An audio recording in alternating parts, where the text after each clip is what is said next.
La team, je vais vous laisser ici écouter les discours des nouveaux hommes forts en Afrique.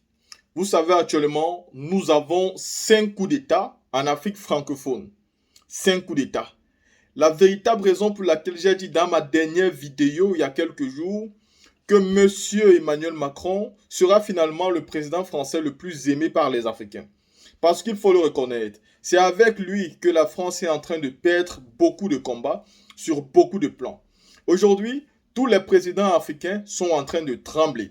Et le message que je vais vous montrer, c'est pour vous démontrer ce que les militaires ont toujours dit à chaque fois où ils ont pris le pouvoir. Vous avez même vu qu'après le coup d'État au Gabon, M. Biya a compris qu'il n'était plus en sécurité. Pourquoi il n'est plus en sécurité? Il n'est plus en sécurité parce qu'au Gabon, pays frontalier avec le Cameroun, il y a un coup d'État et donc ce sont les militaires. Parce qu'au Nigeria, pays frontalier aussi avec le Cameroun, a un nouveau président Tinubu et dont on ne connaît pas exactement ses plans et ses stratégies avec le président Paul Biya.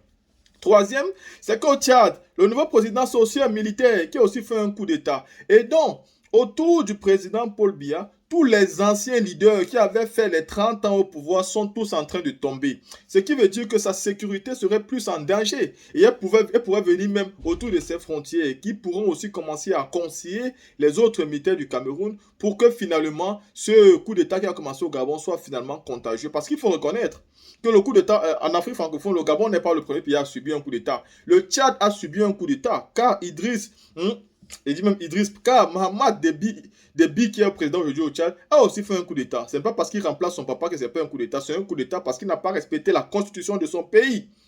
Mais il a été félicité par Emmanuel Macron. Après, ça se passe au Gabon aussi, où il y a aussi coup d'État au Gabon. Et pourtant, là-bas aussi, il y a un opposant qui dit avoir gagné, un opposant à qui je ne fais pas trop confiance. Mais ici, ce sont les discours de ces différents présidents qui m'intéressent. Parce que ça m'intéresse. Parce que j'ai envie de montrer aux présidents africains que écoutez-les très bien. Car les militaires qui vous aident aujourd'hui à mater le peuple, ce sont ces militaires-là qui vont aussi tenir ce genre de discours demain. Vous savez le problème ici, et la chose qui est la plus conne, c'est que malgré le fait que les coups d'État arrivent et que les militaires passent un message clair et expliquent pourquoi ils ont fait des coups d'État, les présidents qui sont là continuent à avoir le même comportement.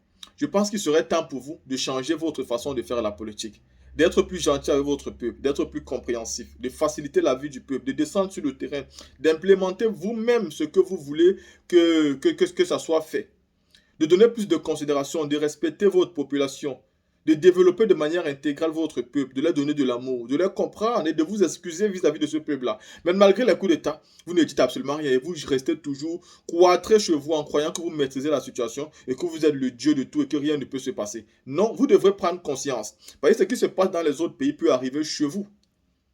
Malheureusement, vous refusez de prendre conscience, mais j'espère et je crois que cette vidéo pourra peut-être vous aider à prendre conscience que la situation est de pire en pire et de mal en mal. Si vous ne prenez pas sur vous de vous remettre en question, de demander pardon à votre peuple, vous serez dans l'obligation de subir tout ça.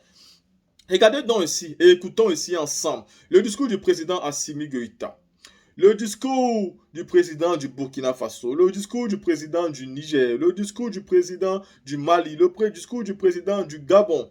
Il n'y a que le discours du président du Tchad que nous n'avons pas. Parce que nous avons vu que M. Emmanuel Macron l'a félicité, l'a apprécié. Et dans le coup d'État du Tchad, nous n'avons jamais su exactement pourquoi ce coup d'État était là. Et on a même commencé à se poser la question de savoir pourquoi le président Idriss Déby a été tué. Est-ce que ça n'a pas été orchestré par celui-même qui a fait un coup d'État? Parce que nous ne comprenons pas exactement ce qui se passe. La team, écoutons ici ensemble et j'espère que ça pourra remettre les pendules à l'heure dans la tête de nos présidents actuels qui pensent toujours être des dieux.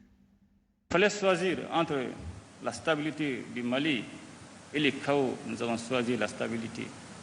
Il fallait choisir entre les désordres et la cohésion au sein des forces armées de défense et de sécurité.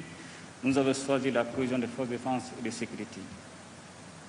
Car il s'agit de l'intérêt supérieur de la nation. Nous n'avons pas d'autre agenda caché.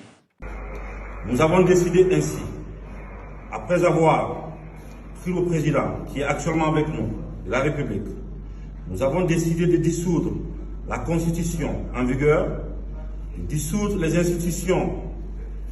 Nous avons décidé aussi de dissoudre le gouvernement, de la fermeture des frontières terrestres et aériennes. Nous tenons à informer la population que la situation est sous contrôle et que les choses sont en train de rentrer progressivement dans l'ordre.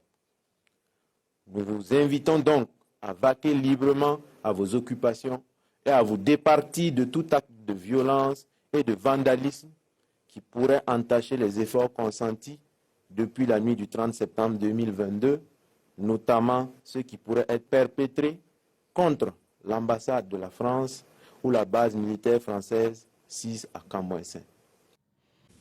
Nous ne pouvons plus continuer avec les mêmes approches jusqu'ici proposées au risque d'assister à la disparition progressive et inéluctable de notre pays. C'est pourquoi nous avons décidé d'intervenir et de prendre nos responsabilités, non sans avoir à plusieurs reprises tenté. Les élections générales du 26 août 2023, ainsi que les résultats tronqués, sont annulés. Les frontières sont fermées jusqu'à nouvel ordre. Toutes les institutions de la République sont dissoutes. Premier échange avec le patronat et déjà les premiers résultats pour le président du comité pour la transition et la restauration des institutions. Pour cet échange avec les chefs d'entreprise, Brice Clotaire Oligui Nguema a d'entrée de jeu fixé les bases de cette rencontre. Aujourd'hui, je vous annonce que sur la base de vos propositions, que je retiens prioritairement 4 pour l'instant, que nous allons dans l'immédiat concrétiser sous la supervision directe. Il s'agit le règlement de la dette intérieure par la mise en place du club de Libreville. Même si par le passé, à la DGSS, nous avons enquêté sur le club de Libreville et qu'on a trouvé plusieurs irrégularités. Je le sais parce que j'ai été enquêteur dessus. La restauration de la journée comptable du Trésor pour mettre fin aux petites combines entre copains et coquins.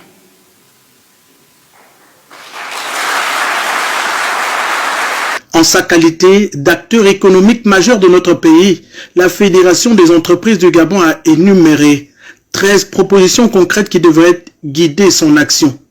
Et pour la première phase, 4 de ces mesures ont obtenu l'accord du président de transition pour application immédiate. L'appel systématique au système bancaire lorsqu'il s'agira de financer nos projets. Et enfin 4, la mise sous gestion du secteur privé des 2 caisses de prévoyance sociale que sont la CNSS et la CNAMGS, afin de mettre un terme à la souffrance de nos compatriotes.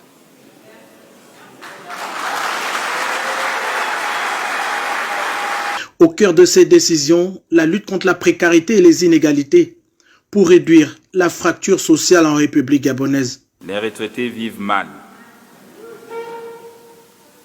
et je veux que ce soit effectif dès maintenant.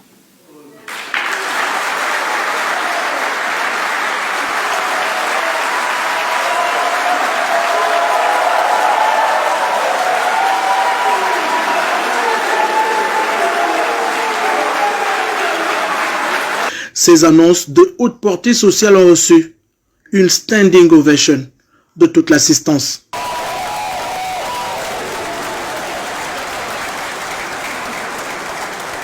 Je suis pratique et pragmatique. Par conséquent, je veillerai personnellement à ce que les propositions de ce jour soient concrétisées